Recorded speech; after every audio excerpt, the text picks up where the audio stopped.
The first blow lands before Marcus Hill can finish saying his name. It cracks the night open, a sharp hollow sound that echoes off brick and glass, and for half a second Marcus thinks it's a car door slamming somewhere behind him. Then his head snaps sideways and the world tilts, streetlights smearing into white streaks. The smell of oil and wet asphalt rushes up as his palms scrape the ground. "Hands where I can see them," the officer barks, already grabbing his jacket. Marcus is 16. He's walking home from basketball practice, hoodie damp with sweat, phone dead in his pocket. He's done this route 100 times. Tonight, it feels like unfamiliar territory.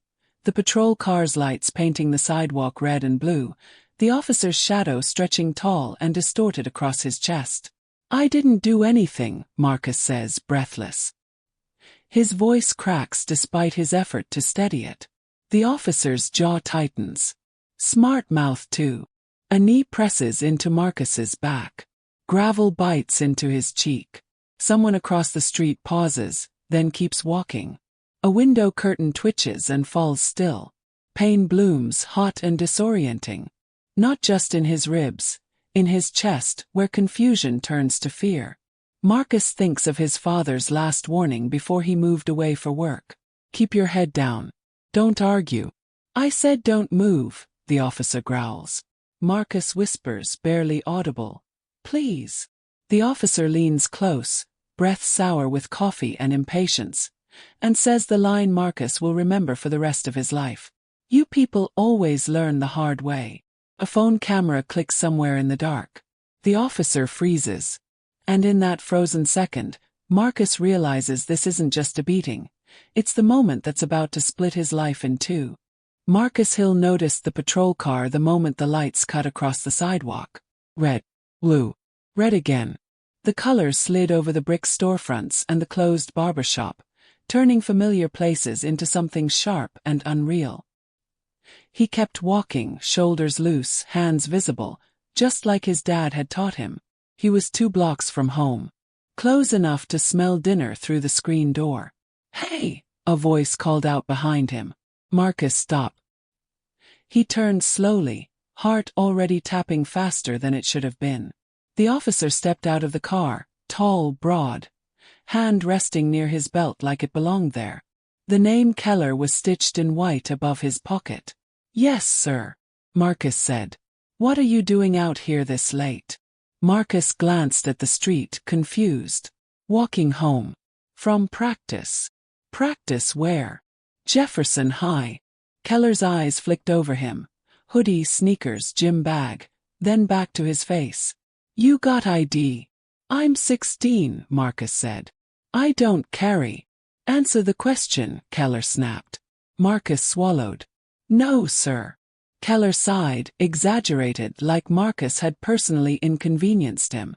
"Turn around." "For what?" That was the mistake. Keller closed the distance in 3 steps. "Don't get smart with me." "I wasn't." The shove came hard, sudden. Marcus stumbled, catching himself before he fell. His gym bag hit the ground, zipper splitting open. A basketball rolled into the street and stopped against the curb. "I didn't do anything," Marcus said, louder now. His chest felt tight. "I'm just going home." Keller grabbed his arm, twisting it behind his back. Pain shot up Marcus's shoulder. "Resisting already," Keller said. "I'm not resisting." Marcus gasped. Car slowed across the street. Someone inside raised a phone. Keller noticed and tightened his grip. "Hands on your head," Keller ordered. Marcus obeyed. His fingers shook as they laced together. He stared at the pavement, counting cracks, trying to breathe. Keller circled him slowly. "You match a description." "Of who?" Keller laughed once, sharp. "You really don't know when to shut up." The first punch came without warning. It caught Marcus across the jaw, snapping his head sideways. White flashed behind his eyes. He tasted blood immediately, metallic and warm. His legs buckled. "Stop," Marcus said, the word barely holding together. "Please." Keller forced him down. Gravel pressed into Marcus's cheek.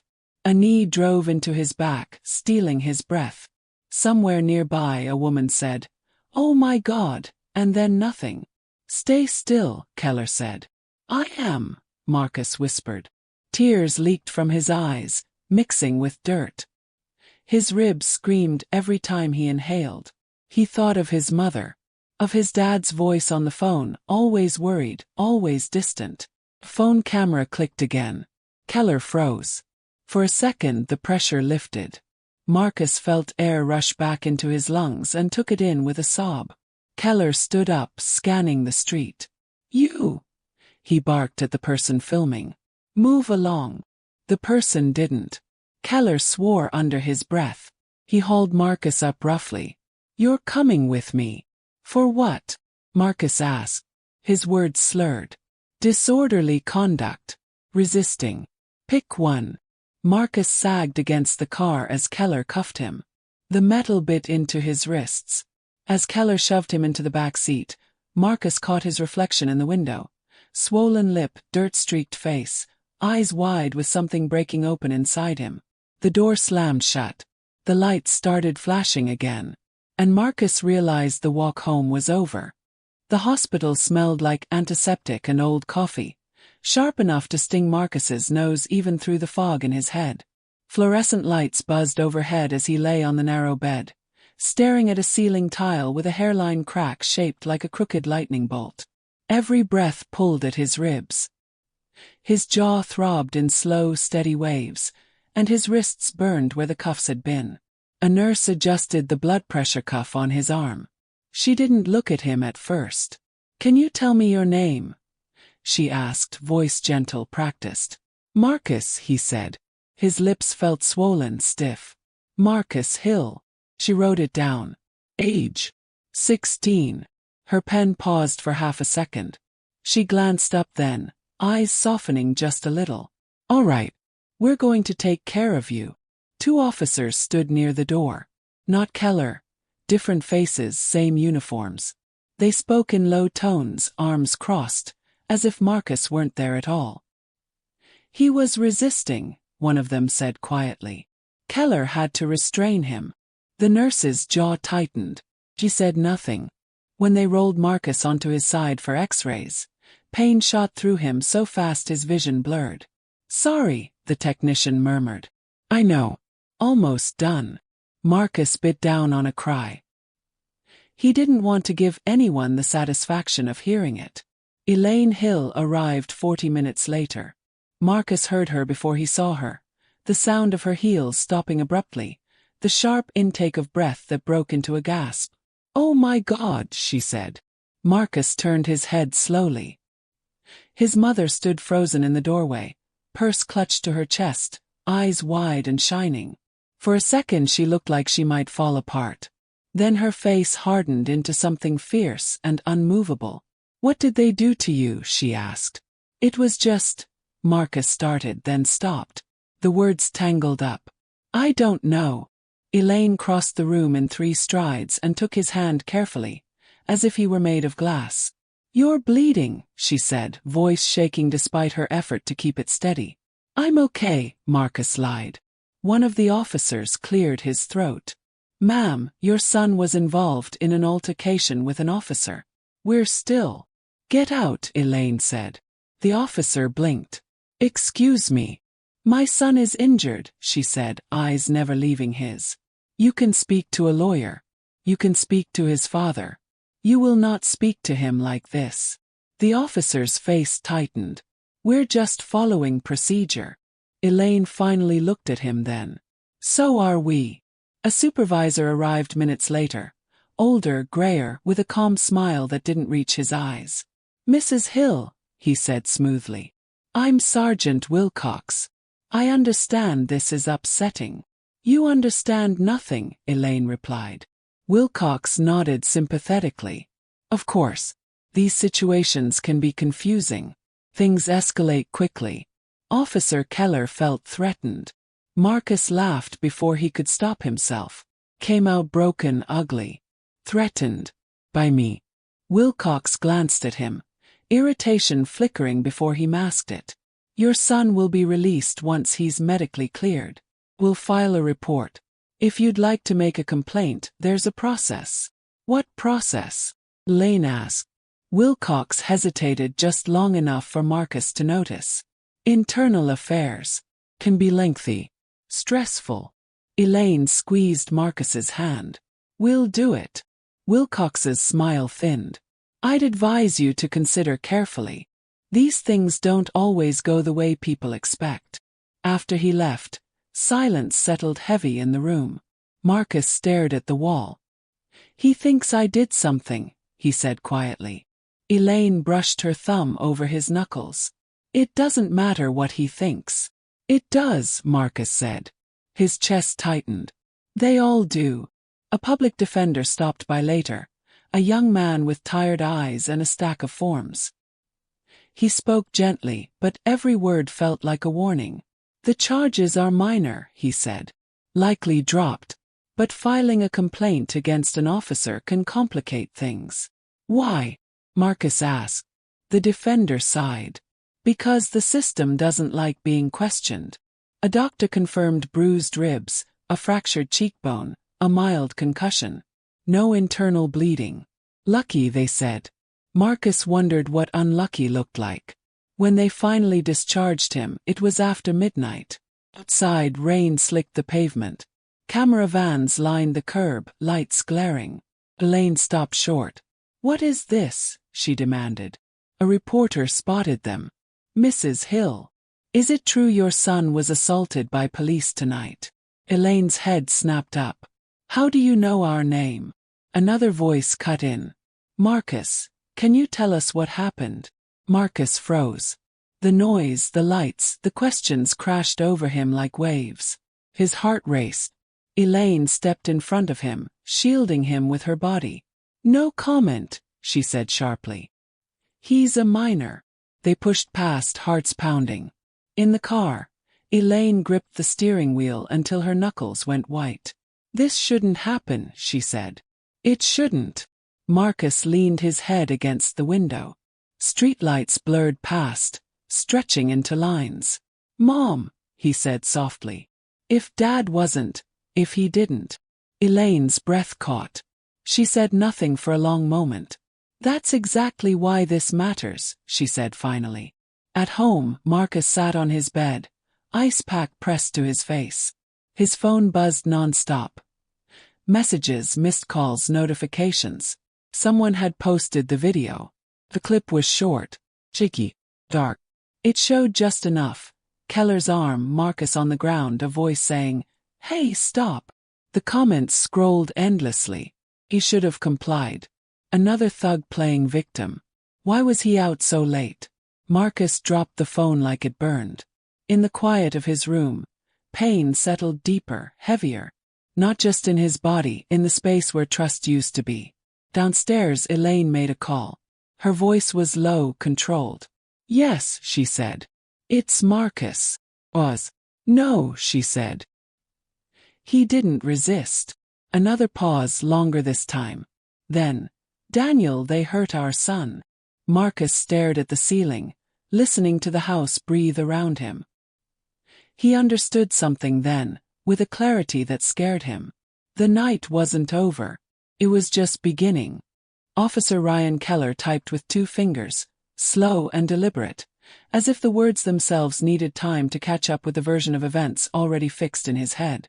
The station was quiet in that late-night way. Humming fluorescent lights, the faint smell of burnt coffee, a radio murmuring somewhere down the hall. Keller sat alone at his desk, shoulders squared, jaw tight, replaying the stop again and again, editing it each time. Subject exhibited suspicious behavior. Subject failed to comply with verbal commands. He paused, flexed his fingers, then continued. Physical force was applied in accordance with department policy. He leaned back, exhaled through his nose. Clean. Professional. Familiar. Keller had written reports like this before. The rhythm was muscle memory. Say just enough, never too much. Keep it vague. Let the uniform do the talking. Across the room, Officer Dan Mercer leaned against a filing cabinet, sipping from a paper cup. Heard you had a rough one, Mercer said. Keller snorted. Kid didn't know how to act. Yeah. Mercer raised an eyebrow. That bad? Smart mouth. Wouldn't answer questions. Made a move. Mercer nodded slowly. Figures. Keller glanced at him. You see the video? Just a clip, Mercer said. Hard to tell much. That's the point, Keller replied. Doesn't show context. Mercer smirked. Lucky. Keller returned to the keyboard, adding a line about perceived threat. He didn't mention the knee. Didn't mention the punch. Didn't mention the way the kid's voice cracked when he said please. Those details didn't belong on paper. When Keller finally hit save, a sense of relief washed through him. Reports were power. Reports were protection. By morning this would be just another entry in the system. A number, a case code, a closed loop. Or so he thought. At Internal Affairs, Lieutenant Sarah O'Neill read the report twice, then set it down without comment. She pulled up the attached file. No body cam footage. Camera malfunction, the note read. O'Neill's mouth tightened. She'd seen that phrase too many times. She clicked the link to the bystander video instead. Grainy. Unstable. But unmistakable. A teenager on the ground. An officer looming. Her phone buzzed. She answered. You seen the name? A voice asked. O'Neill glanced at the medical intake form on her screen. Marcus Hill. She frowned. What about it? There was a pause. You might want to look up his father. Neil did. Across town, Marcus sat on the edge of his bed, laptop open, ice pack melting onto a towel. His face ached in places he didn't have names for. His ribs hurt when he laughed, which he hadn't done since the night before. Elaine hovered in the doorway. You should rest. I am, Marcus said. He scrolled through news articles instead. Teen hospitalized after police stop. Questions raised over use of force. The comments were worse than before. They don't know me, Marcus muttered. Elaine stepped closer. You don't owe them anything. But they're deciding anyway, he said. Who I am. What I deserved. Downstairs the phone rang again. Elaine answered, listened, then slowly sat down. Marcus, she called softly. Your father's on his way home. Marcus looked up. I thought he couldn't. He's on the next flight, Elaine said. He said nothing else matters. Marcus swallowed. A strange mix of relief and dread churned in his stomach. At the precinct, Keller stood near the lockers, scrolling through his phone. His name hadn't appeared yet, but the story was growing legs. A headline caught his eye. Governor's office declines comment on police incident. Keller frowned. Governor. He clicked. The article was brief, careful. It mentioned a teenage boy hospitalized after a stop. No names, just one line at the end. Sources confirm the teen's father holds a senior state office. Keller's thumb hovered over the screen. That's not right, he muttered. Mercer glanced over. What? Kid from last night, Keller said. They're saying his dad's someone important. Mercer shrugged. So? Keller didn't answer. His pulse had started to thump hard and fast. He reopened the medical intake form attached to the report. Marcus Hill. He searched the name. The result came up instantly. Daniel Hill. Governor. Keller stared at the screen, the letters blurring. That's not possible, he said. Mercer leaned in, then whistled low. Well, damn. Keller's mouth went dry. He thought of the knee. Punch. The words he'd used without thinking. You people always learn the hard way. For the first time since the stop, doubt crept in. Not about what he'd done, but about what it might cost him. In the governor's residence, Daniel Hill stood alone in his office. Jacket still on, tie loosened. He watched the video without sound, fists clenched. Elaine stood behind him. That's our son. Daniel nodded once. His face was carved from stone. They treated him like a threat, Elaine said. Like he wasn't a child. Daniel turned. They treat children like that every day. Elaine's eyes filled. Then why does it feel different now? Daniel looked back at the screen. Because now they can't pretend they didn't know better. School, Marcus felt eyes on him everywhere. Whispers followed him down hallways. That's him, someone said. His dad's the governor. Lucky. Lucky. Marcus sat in the counselor's office, hands folded in his lap. I don't feel lucky, he said. The counselor nodded gently. That makes sense. What about kids who don't have someone to call? Marcus asked. Who listens for them?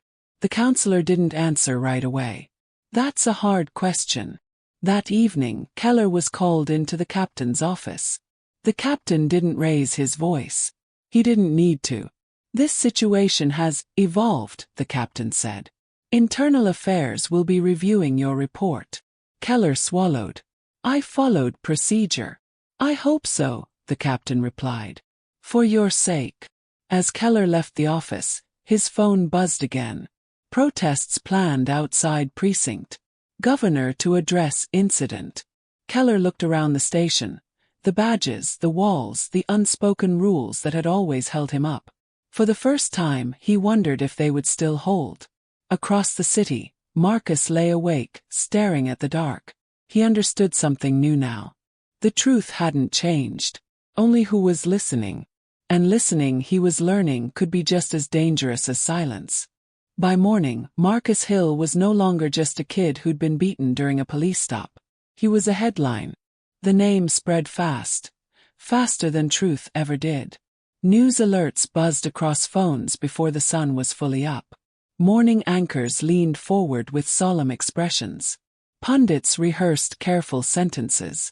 By the time Marcus sat at the kitchen table, ice pack pressed to his cheek, the world already felt like it was talking about him without asking. Elaine turned off the television with a sharp click. That's enough. Marcus nodded, though his eyes stayed fixed on the blank screen for a moment longer, as if it might still say something new.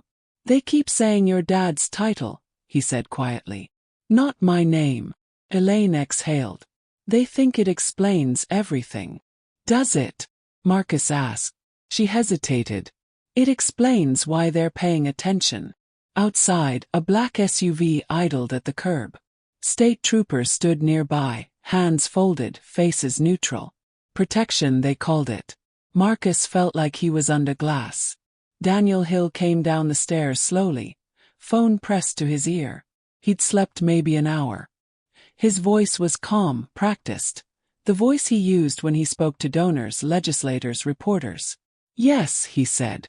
We're cooperating fully. No, I won't comment on personnel decisions. He hung up and met Marcus's eyes. You don't have to do anything today, Daniel said. School's been informed. Marcus looked down. I want to go. Elaine frowned. Marcus. I don't want to disappear, he said. I didn't do anything wrong. Daniel studied him for a long moment, then nodded. All right. At school, the halls felt narrower. Students stared openly now. Some smiled awkwardly. Others looked away. A few whispered behind cupped hands. That's him. Governor's kid. Bet nothing happens to the cop now. Marcus kept his head up, though every step sent a dull ache through his ribs. In history class, the teacher cleared her throat before speaking. Before we begin, I want to acknowledge what's happened in our community. Marcus felt 30 heads turn toward him. We're here to support one another, she continued. And to remember that institutions only work when they're accountable. Marcus stared at his desk. The words sounded right. They didn't feel real. At lunch, his phone buzzed nonstop. Texts from people he barely knew. Messages from relatives. Strangers asking for interviews. One message stopped him cold. I'm sorry this happened to you. Happened to my son too. No one listened. Marcus typed back before he could overthink it. I'm listening. Across town, Officer Ryan Keller sat in his car, parked 2 blocks away from the precinct. He hadn't gone inside yet. The radio murmured news updates. Sources confirm the victim is the son of Governor Daniel Hill. Keller turned it off. His phone vibrated again. His wife. Are we okay? Keller didn't answer. He stared at his hands on the steering wheel, knuckles pale. He'd spent years telling himself the job was dangerous, that split-second decisions mattered, that hesitation got officers killed. None of that explained the sinking feeling in his gut now. At the precinct, the atmosphere had changed. Voices dropped when Keller walked by. Conversations stopped mid-sentence. The thin shield of routine felt cracked. Internal affairs officers occupied a conference room, their presence quiet but unmistakable. Keller was handed a notice. Formal language, impersonal tone. Officer Ryan Keller is placed on administrative leave pending investigation. Administrative leave. With pay. It should have felt like a relief. Didn't. Outside the building, protesters gathered. Signs bobbed above the crowd. Justice for Marcus Badge is not equal to immunity. Who protects U.S.? Keller watched from a distance as chants rose and fell. He recognized a few faces, people he'd passed on patrol, people he'd never really seen. For the first time, he wondered what they saw when they looked at him. In the governor's office, Daniel Hill stood at the podium, cameras lined up like silent judges. "My son is 16, he said, voice steady. He was walking home. He was unarmed. He was injured." Reporters scribbled furiously. "This case is not unique because of who I am," Daniel continued. "It is unique only because it was recorded, and because my son survived it." A murmur rippled through the room. "I will not interfere with the investigation," Daniel said. "But I will not be silent either." Marcus watched the speech later that night, sitting on his bed. He felt pride and something heavier. "They're listening now," he said to Elaine. "Because of him." Elaine sat beside him. "They should have listened before." "But they didn't," Marcus said. "And they won't next time either. Not unless." He stopped, unsure how to finish the thought. Elaine nodded slowly. "Not unless the story stays bigger than us." That night, Marcus dreamed of flashing lights and voices he couldn't understand. He woke with his heart racing, sheets twisted around his legs. Downstairs, Daniel sat alone reviewing files. Complaints, settlements, patterns he'd read about in briefings but never felt in his bones until now.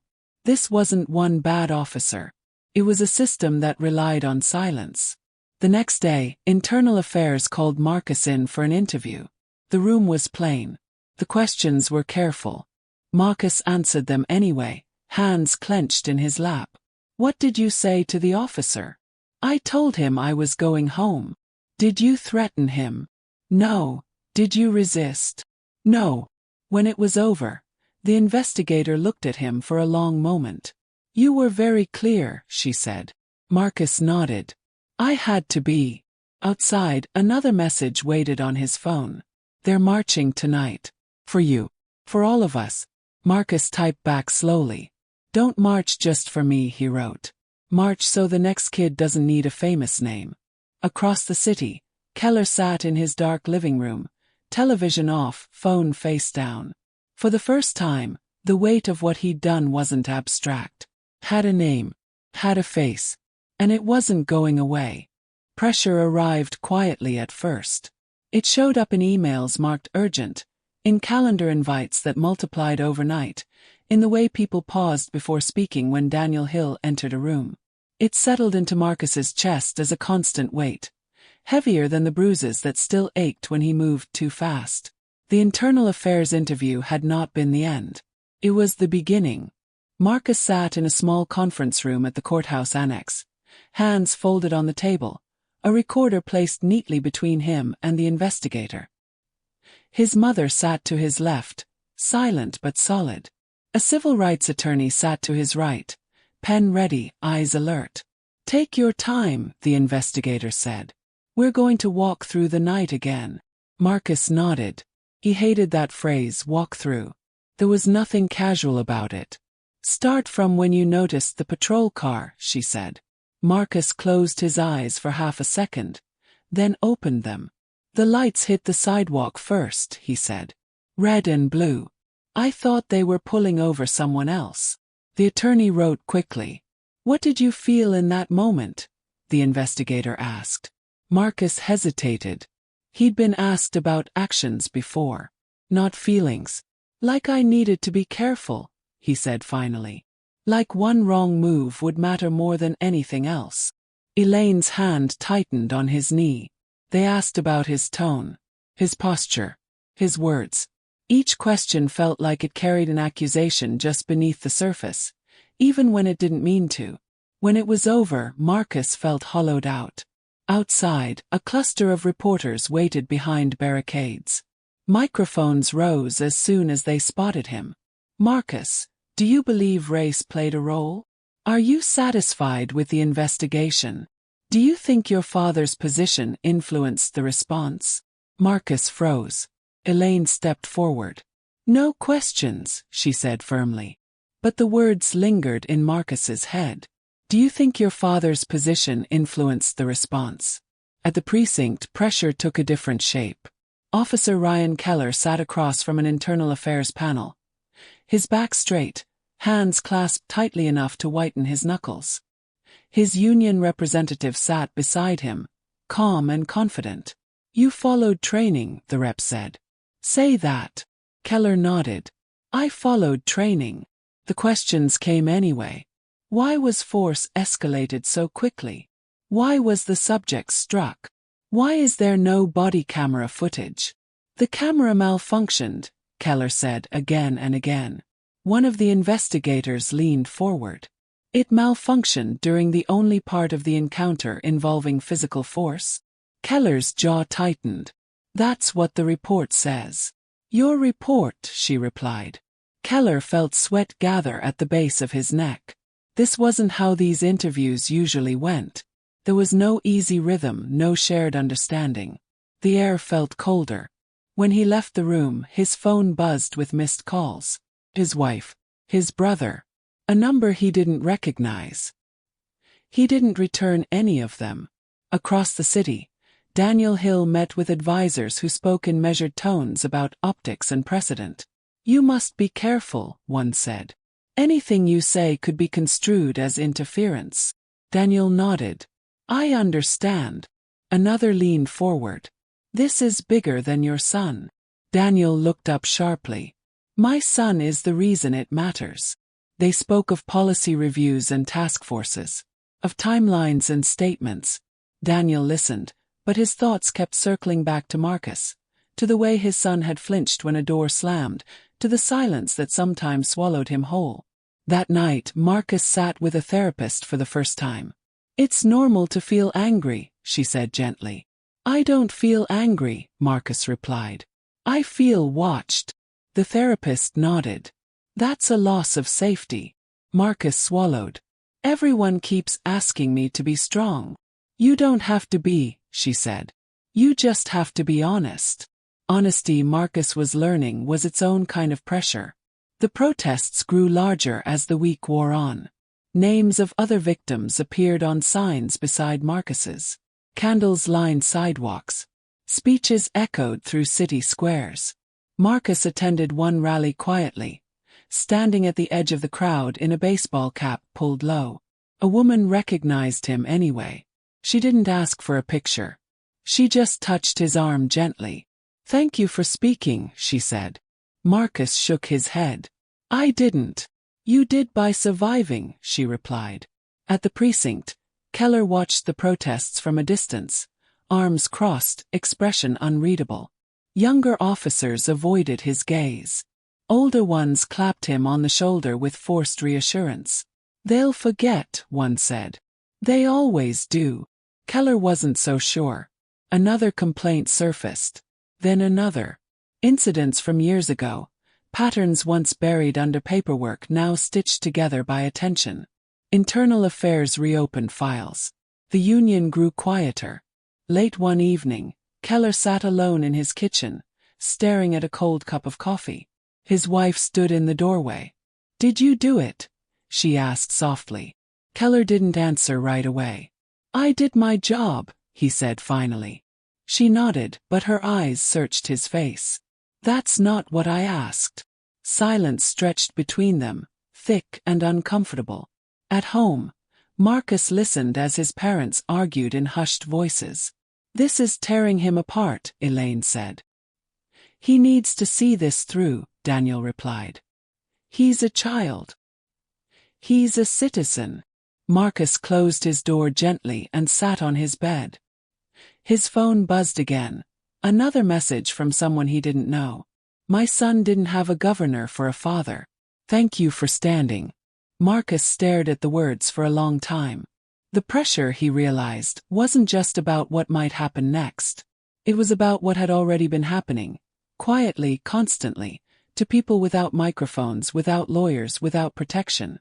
And now that the weight had shifted, even slightly, everyone could feel it. Some were cracking, some were pushing back. And Marcus was standing right in the middle, learning that pressure could either crush you or force something open. The hearing room felt smaller than Marcus expected.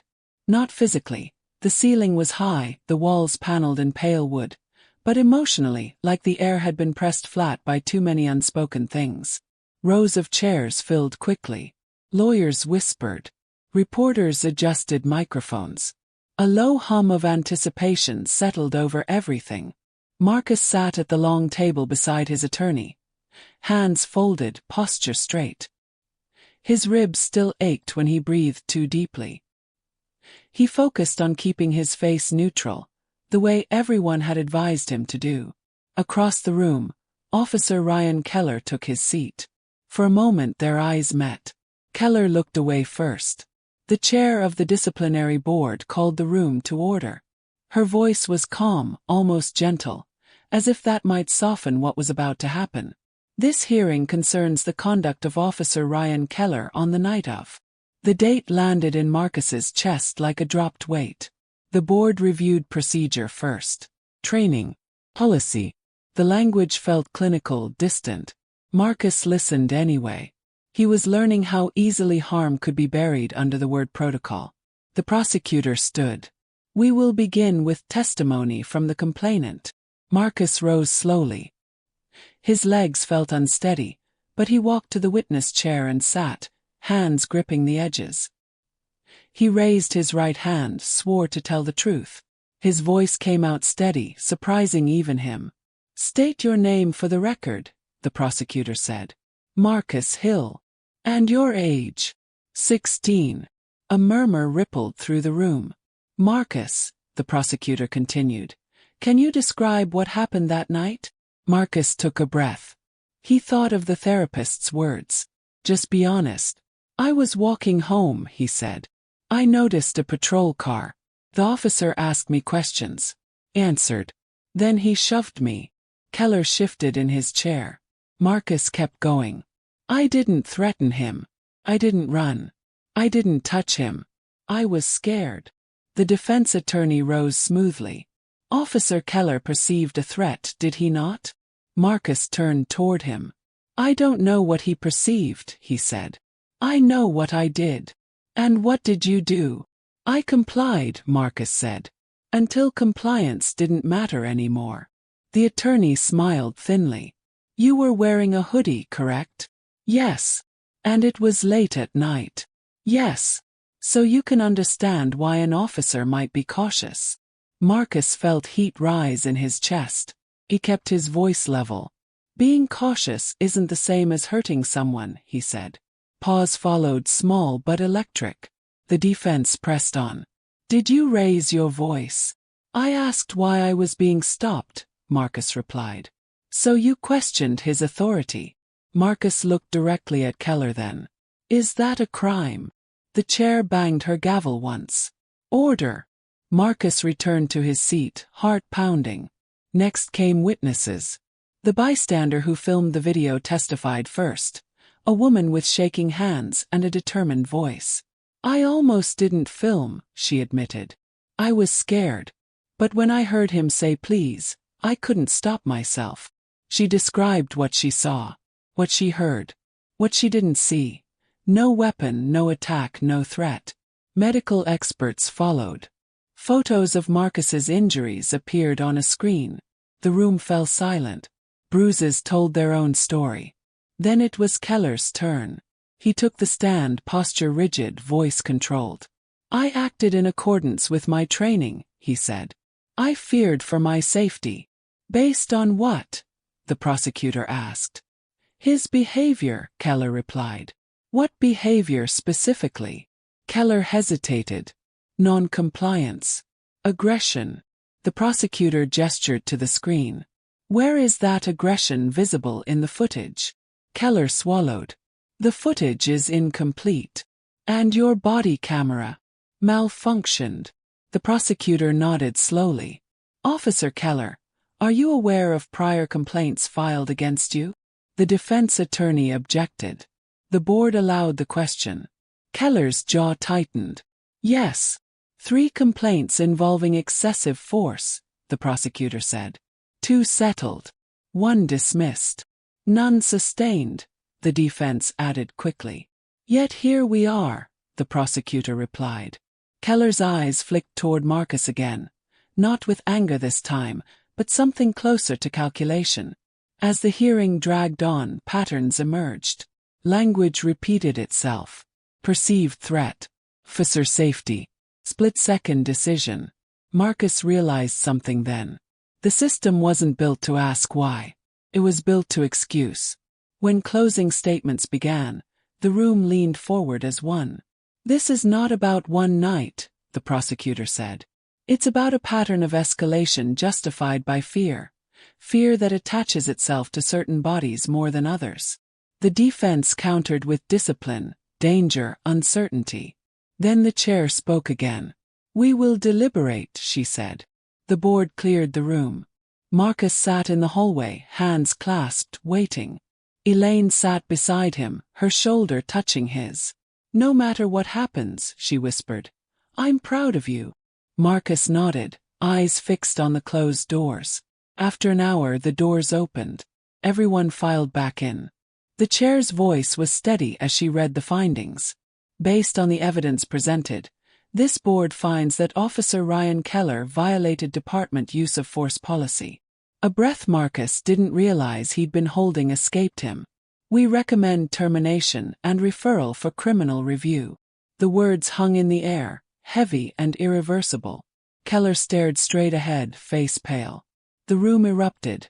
Gasps, murmurs, shouts quickly silenced by the gavel. Marcus sat still. It wasn't triumph he felt. It was something quieter. Validation. Side cameras waited. Protesters cheered when the decision was announced. Some cried. Some hugged strangers. Marcus stepped into the sunlight, blinking. A reporter called out, Marcus, do you feel justice was served? Marcus thought of the hearing room. Of the questions that never got asked. Of the kids whose names would never be known. He answered honestly. I think the truth was heard today, he said. Justice takes longer. Behind him, Keller walked out a different door, flanked by lawyers, head down. For the first time the weight had shifted. Not completely. Not forever. But enough for Marcus to feel it. And to know the story wasn't over yet. The city exhaled the moment the decision became public. Sirens didn't blare. Buildings didn't shake. Nothing dramatic happened at first. But something shifted in conversations, in posture, in the way people walked past one another on the street. It was subtle, but Marcus felt it immediately, like a pressure change before a storm. Officer Ryan Keller was suspended that afternoon. By evening, the word terminated replaced suspended. By the next morning, prosecutors announced they were reviewing the case for criminal charges. Marcus watched the news from the couch, wrapped in a blanket he didn't need. His face still carried yellowed bruises. His body had mostly healed. His mind hadn't. They keep saying your name, Elaine said softly from the kitchen. Marcus muted the TV.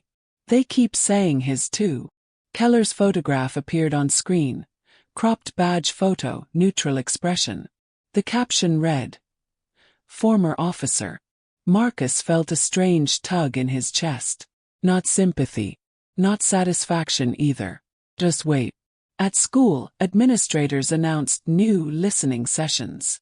Posters went up about community trust. Teachers treaded carefully around Marcus, offering gentle smiles and extensions he hadn't asked for. Some classmates treated him like a hero. Others treated him like a warning. One boy muttered as Marcus passed, "Must be nice having connections." Marcus stopped. He turned slowly. "You think I wanted this?" The boy flushed and looked away. Marcus kept walking, heart pounding.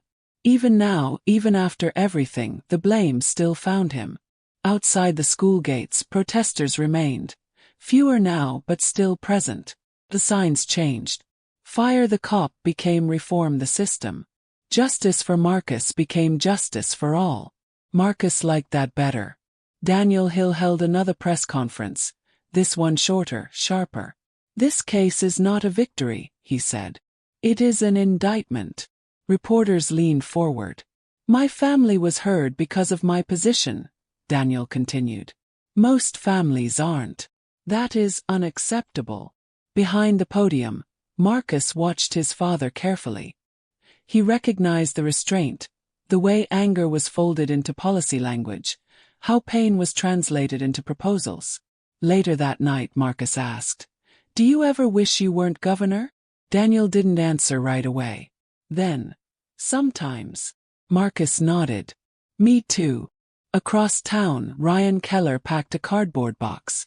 Badge, notepad, family photo. The union rep stood nearby, arms crossed, saying very little. "They'll hang you out to dry," the rep muttered. "Just remember that." Keller didn't respond. He moved slowly, deliberately, like every motion needed permission. When he left the station for the last time, no one clapped him on the shoulder. No one met his eyes. Outside, protesters still lingered. Someone recognized him. "That's him," a voice said. Keller kept walking. For years, he'd believed authority was permanent. That the badge would always put distance between him and consequence. Now the distance was gone. At home, his wife sat at the kitchen table, staring at nothing. "They're calling," she said. "Neighbors. My sister. Everyone wants to know what happened." Keller set the box down. "Tell them the truth." She looked up sharply. "What truth is that?" Keller opened his mouth, closed it. Silence answered for him. Marcus's therapist called the next week. "How are you sleeping?" she asked. Marcus shrugged. "Sometimes. Nightmares. Sometimes. Anger." Marcus paused. "All the time." She nodded. "That makes sense." "I don't want to be angry forever," Marcus said. "I don't want this to be all I am." "It won't be," she replied. "But it will be part of you." Marcus looked out the window at the street below. Police car drove past. His shoulders tensed automatically. "I hate that," he said quietly.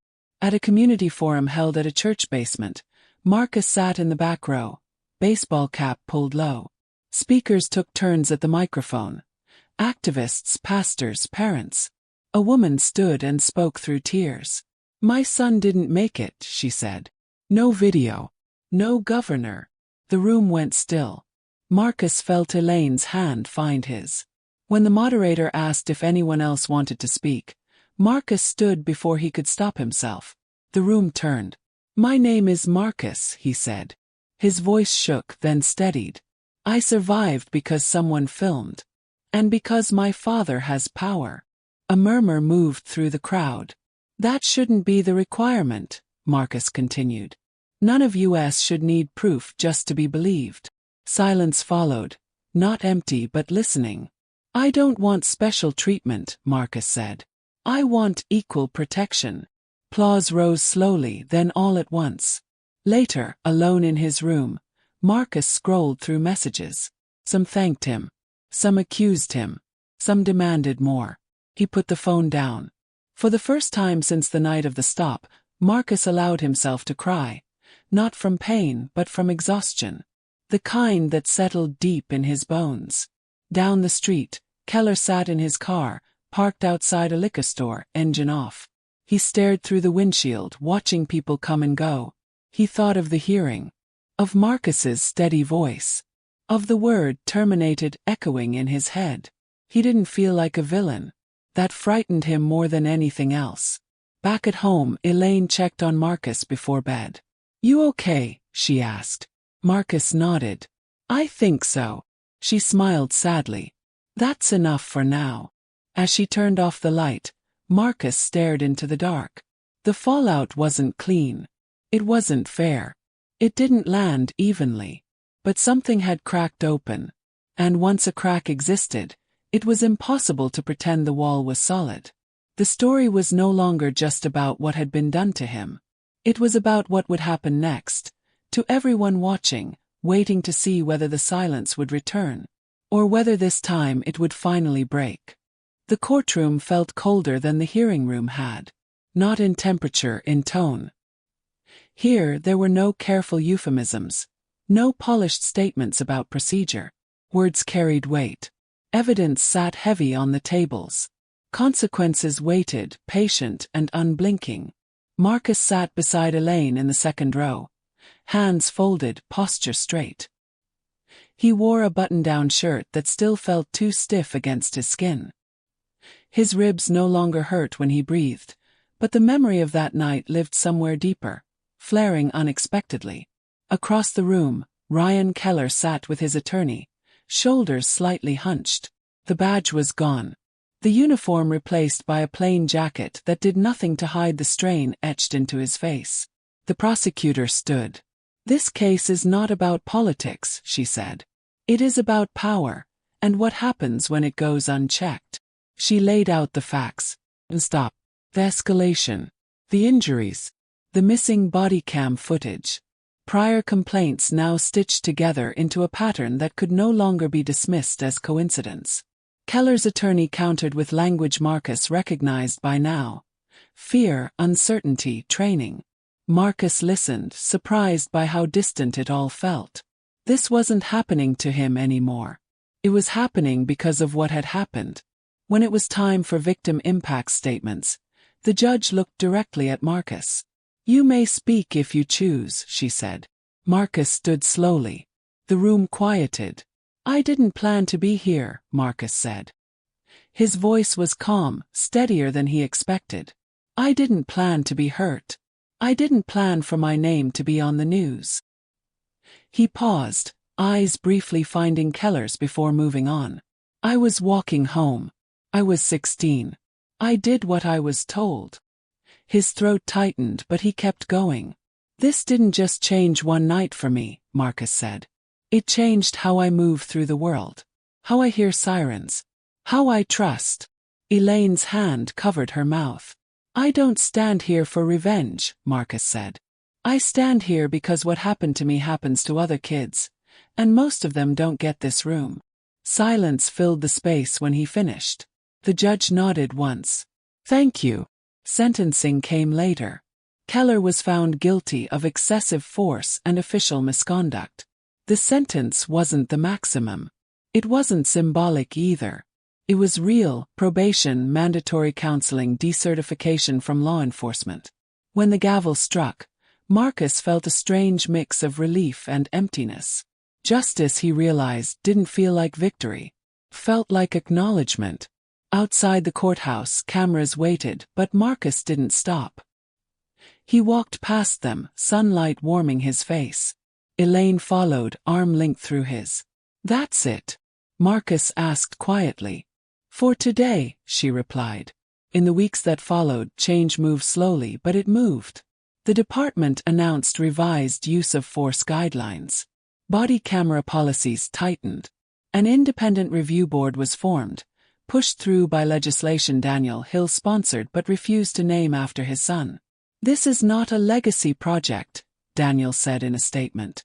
It is a responsibility. Marcus returned to therapy regularly. Some days were easier, others weren't. One afternoon, he flinched hard when a police cruiser backfired at a stoplight. He hated himself for it, then stopped hating himself when the therapist reminded him healing wasn't linear.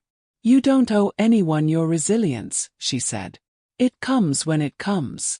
At school, life began to resemble something normal again. Homework, practices, jokes that didn't have an edge to them. Marcus still felt eyes on him sometimes, still heard whispers, but he also received letters, handwritten, careful, from parents, From kids. From people who said, "Me too." One letter stood out. "I was 14 when it happened to me," it read. "I thought no one would ever believe me. Thank you for making it harder to look away." Marcus folded the letter and placed it in his desk drawer. Late one evening, Daniel sat with Marcus on the back porch, the air cool and quiet. "Do you regret speaking?" Daniel asked. Marcus thought for a moment. "No," he said. "But I regret that it took my pain to make people listen." Daniel nodded. "So do I." Marcus leaned back, looking up at the stars. "What happens now?" Daniel followed his gaze. "Now we keep going." Marcus smiled faintly. "That sounds exhausting." "It is," Daniel said. "But it's necessary." Marcus closed his eyes, letting the night settle around him. The consequences were real. They hadn't erased what happened. They hadn't healed everything. But they had drawn a line. And for the first time since the night of the stop, Marcus felt something new take root beneath the scars. Not closure, but possibility. Months later, the street looked the same. Same cracked sidewalk. Same leaning streetlight. Same corner store with the flickering sign that never quite decided whether to stay on or off. Evening settled gently now. The air cooler, quieter. Marcus stood at the edge of the block and let himself pause. He hadn't walked this way since the night everything changed. He hadn't planned to today either. But something in him, stubborn, curious, unfinished, had brought him here. "Take your time," Elaine said softly beside him. Marcus nodded. His heart thumped harder than it should have, but it didn't feel like panic. Not exactly. It felt like memory testing him, asking whether it still had power. He stepped forward. Each footfall felt deliberate, grounded. The streetlight hummed overhead. Car passed, music low, windows down. No sirens. No flashing lights. Just a street. Marcus breathed out slowly. He remembered the way the ground had felt against his cheek. The taste of blood. The sound of someone saying please. A voice that had been his. He remembered too what came after. The hearing room. The courtroom. The faces of people who had said me too without saying the words. The story hadn't ended with a gavel. It hadn't ended with reforms or headlines or applause that faded as quickly as it arrived. It ended here, in the quiet choice to return. At the community center, chairs were set in uneven rows. A small crowd gathered. Neighbors, students, parents, a few officers who stood awkwardly near the back. No cameras. No podium. Just people. Marcus stood near the front, hands clasped. He wasn't nervous this time. He was aware of the weight of attention, of the responsibility that came with being heard. When the facilitator nodded to him, Marcus stepped forward. "I'm not here as my father's son," he said. "I'm here as someone who was hurt and who lived." The room stilled. "I used to think justice was loud," Marcus continued. "That it came with sirens and speeches and someone being punished." A few heads nodded. "But justice also looks like policy changes that don't have names," he said. "Like body cameras that stay on. Like kids who make it home." He paused, scanning the room. "And healing," Marcus said, "looks like this. Being in the same space. Telling the truth. Listening even when it's uncomfortable." An older man raised his hand. "Are you afraid?" he asked. Marcus considered the question. "Sometimes," he said honestly. "But I don't let fear decide where I'm allowed to go." Applause rose. Not loud, not dramatic. Steady. Later, as people filtered out, a teenage boy approached Marcus, hands shoved deep into his pockets. "Hey," the boy said. "I'm glad you're okay." Marcus smiled. "Me too." The boy hesitated. "Do you think it'll really change?"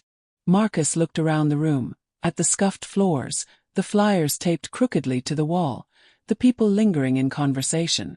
"I think change is slower than hope," he said. "But faster than silence." Outside, the night felt kind. Elaine walked with him toward the car. "You did good," she said. Marcus shrugged lightly. "I just told the truth." She smiled. "That's usually enough." At home, Marcus lay on his bed, phone face down. Messages would be waiting.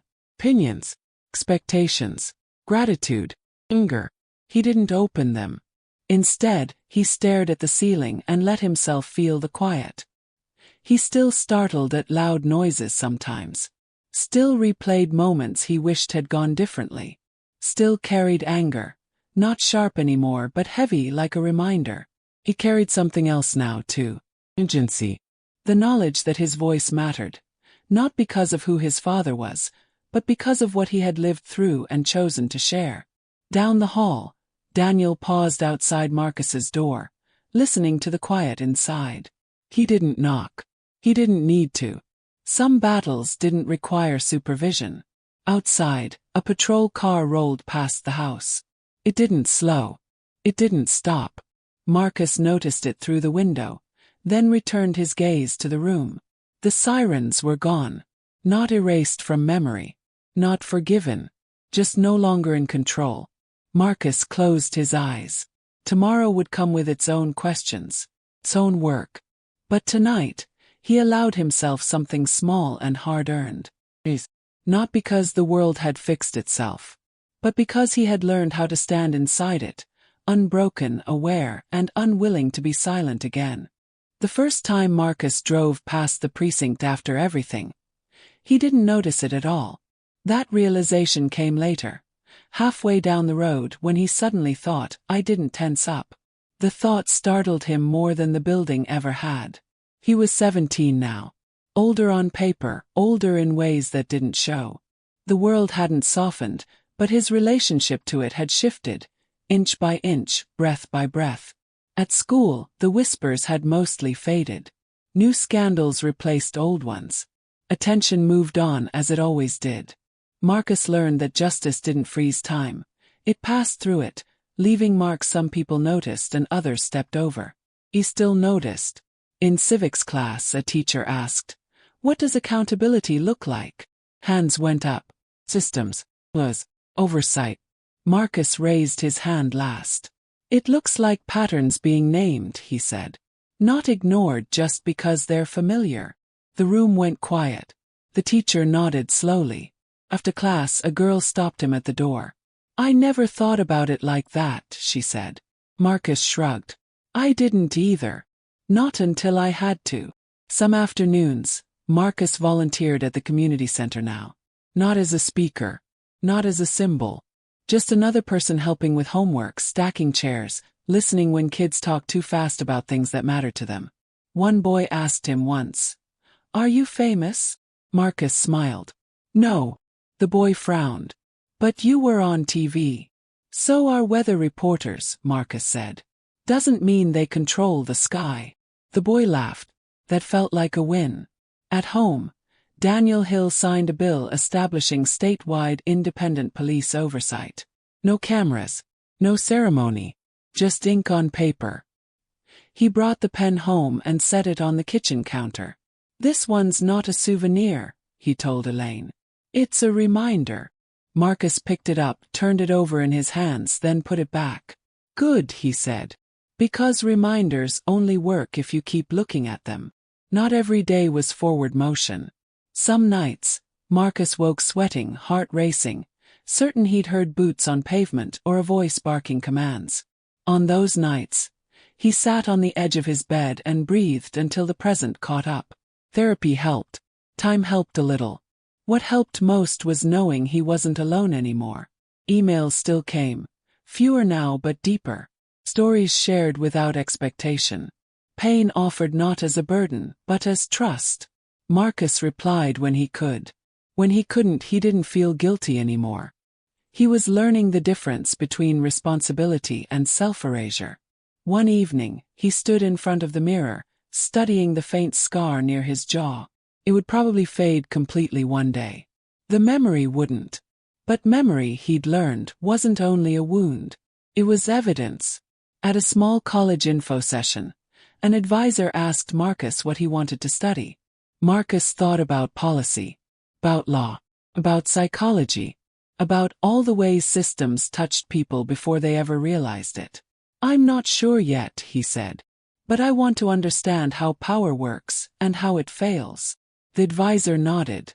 That's a good place to start. Weeks later, Marcus received a letter with no return address. Because of your case, they reopened mine, it read. Nothing came of it. But this time I wasn't dismissed in the first 5 minutes. That mattered. Marcus folded the letter carefully and placed it in the same drawer as the others. Change wasn't always visible. Sometimes it was procedural. Sometimes it was personal. Sometimes it was just the absence of dismissal.